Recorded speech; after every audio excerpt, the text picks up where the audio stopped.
it portrayed this kind of dark, devil-worshipping, orgy-ridden den of human sacrifice, which it wasn't. Eventually, of course, it was Mussolini who kicked his little crew out.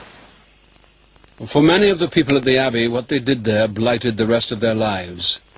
Deserted by Crowley, Leah Herzig sank into prostitution. Other disciples went mad. One committed suicide. The dream was over. Crowley was now public enemy number one, the wickedest man in the world.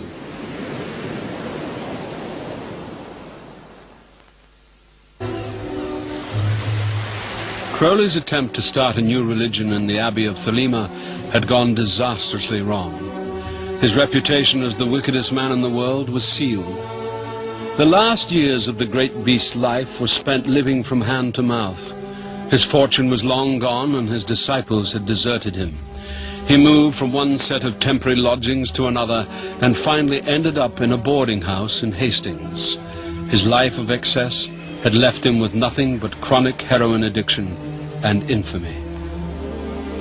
Sheffield's come and gone, and there's almost like an irony to it that he's come here really where old people die. The great beast, 666, the wickedest man in the world, is now residing in a boarding house, you know, with a lot of other old people. He's been through absolute hell and back, you know. He's danced with the devil and he's come back again. And is he a wise old man, or is he a sad, lonely heroin addict in a room? In 1934, Crowley began a libel case against a writer who described him as a black magician. He was desperate for money and believed he might be awarded damages.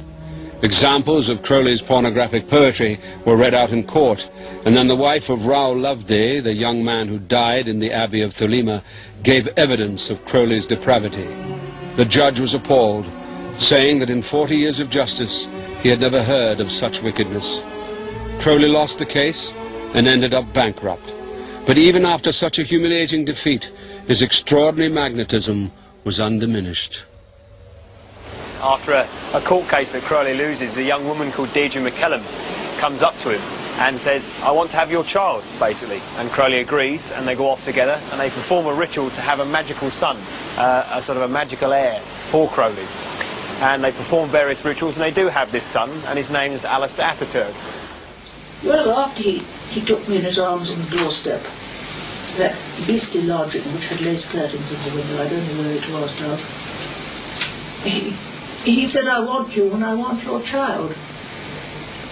Well, I wanted a child, and I just started from then. Then he came round and saw me off, and he had to give up drugs, pretty well give up drugs for 3 months, because he couldn't conceive very easily. Well, I suppose I conceived, he did the other thing, but... That was the only child who, in the everyday concept, I think he really loved, whom he wanted to see have a future. It wasn't until the end of his life that I really think he came into contact with the kind of love most men would have wanted. Perhaps for the first time, Crowley was beginning to question what his life had really amounted to. Have I ever done anything of value, or am I a mere trifler, existing by a series of shifts of one kind or another, a wastrel, a coward, a man of straw? I can find no answer whatsoever, the obvious verdict being guilty every time. From an early age, Crowley had been obsessed with sex. He came to believe that it was the key to magical fulfillment. So when he wrote in his diary, "Weak erection," he knew that the end was near. There was no tears pouring down A.C.'s face whatsoever.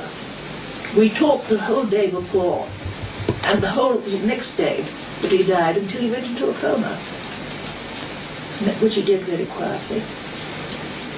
And then the day after, when he did die, there was this strange thing that happened again with the curtains. very still day, and the curtains blew out across the room, and there was a great peal of thunder, which was, I think, the gods greeting him.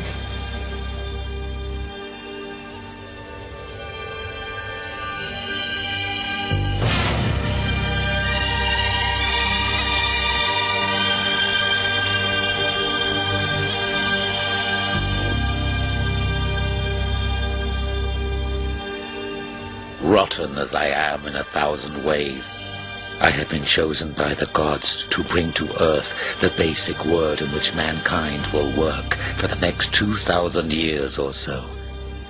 I assure you, the world is ready for this move.